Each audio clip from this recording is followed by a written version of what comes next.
c'est Aïssata Koné, je suis malienne, étudiante en 6e année à la faculté de pharmacie. J'ai fait partie de la commission d'organisation du 9e symposium pharmaceutique africain. Salut, je suis Ben Marka Najim, étudiant à la faculté de pharmacie du Mali.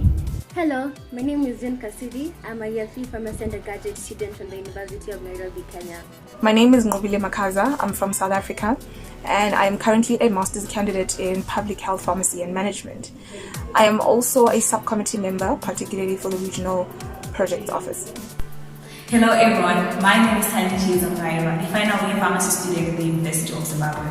I'm the current student exchange officer for the Zimbabwe Pharmaceutical Student Association, as well as part of the Afro Project Subcommittee. Hi everyone, my name is Nasolo Hilary Treasure, student exchange officer of Uganda.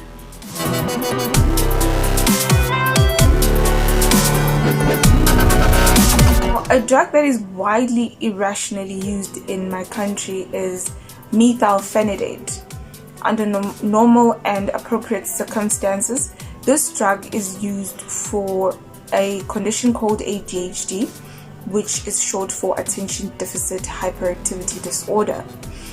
Now, people who do not have this condition use this drug for its side effects, which include increased concentration as well as alertness. And the unfortunate part about it is that this misuse and inappropriate use of methylphenidate leads to serious conditions such as addiction as well as dependence. And you find that people, even though they don't need the drug anymore, but they're forced to take it because they have become dependent on it. Thank you. I'm going to talk about one of the most commonly irrationally used drugs, and that is metronidazole or Fragile. Usually people use it here for stomach ache, whether it's abdominal pain or upper abdominal pain or discomfort in the stomach or any sort of pain in the stomach, and yet it's an antibiotic. Usually people are only supposed to use these antibiotics after receiving a written prescription. The drug that is most irrationally used in my country is amoxicillin, a penicillin that is used for urinary tract infections, for gastrointestinal infections like your ulcers, for your respiratory infections like your pneumonia, as well as ear infections in children. However, it is now irrationally used as most people are using it for pain like muscle aches, like your headaches, stomach aches. It is also used for mycosis like your ringworms, as well as viral infections like your influenza.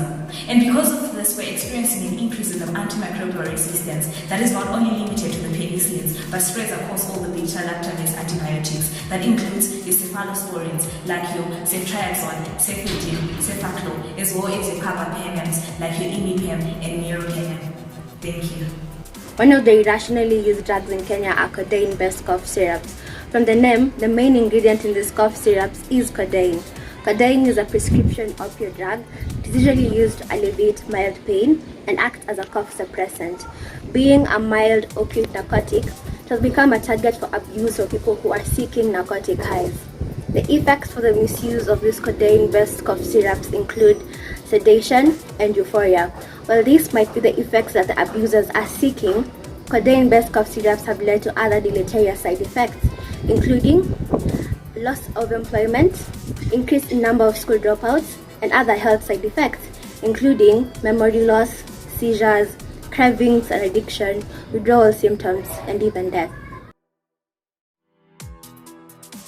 Aujourd'hui, j'ai décidé de vous parler d'un médicament qui est utilisé à tort et à travers chez nous ici au Mali, à savoir le paracétamol, qui est un médicament que tout le monde a déjà utilisé ne serait-ce qu'une fois dans sa vie. C'est un médicament qui est utilisé comme antalgique et antipyrétique, ce qui veut dire qu'elle agit contre la douleur et contre la fièvre. La posologie normale chez l'adulte, c'est de 500 à 1000 mg par prise, en respectant un minimum de 4 heures entre les prises et en ne dépassant pas 3 grammes par jour. La posologie chez l'enfant, c'est de 60 mg par kilogramme par jour, à répartir en 4 ou 6 prises. Et surtout, l'espacement entre les heures de prise sera en fonction de la dose par prise. Ce médicament fait partie des médicaments les plus prescrits au monde. Elle joue d'une bonne image auprès du public et elle est délivrée sans ordonnance médicale. Ce qui fait que beaucoup de patients en achètent comme de petits bonbons et en utilisent comme si de rien n'était, en ne faisant pas forcément attention à tout le danger qui se cache derrière une mauvaise utilisation du paracétamol. Car une utilisation abusive du paracétamol est très dangereuse. Le paracétamol présente une sévère toxicité au niveau du foie, au-delà de 3 grammes, au-delà d'une dose de 3 grammes par jour ou lors d'une utilisation à long cours. Ce qui fait qu'un surdosage de paracétamol peut entraîner la mort par hépatite fulminante. Alors j'en appelle à une prise de conscience générale, à une meilleure information des patients et surtout à un plus grand professionnalisme du corps médical parce que certaines prescriptions présentent déjà des surdosages. Ce qui est important à savoir, c'est que plusieurs spécialités utilisées contre plusieurs pathologies différentes peuvent présenter une dose de paracétamol différente. Ce qui fait que les associer ensemble peut provoquer un surdosage chez le patient, ce qui est très important à savoir au niveau des prescripteurs. Et je voudrais aussi mettre un point d'honneur au niveau du rôle de pharmacien, car il est très important pour tous les pharmaciens.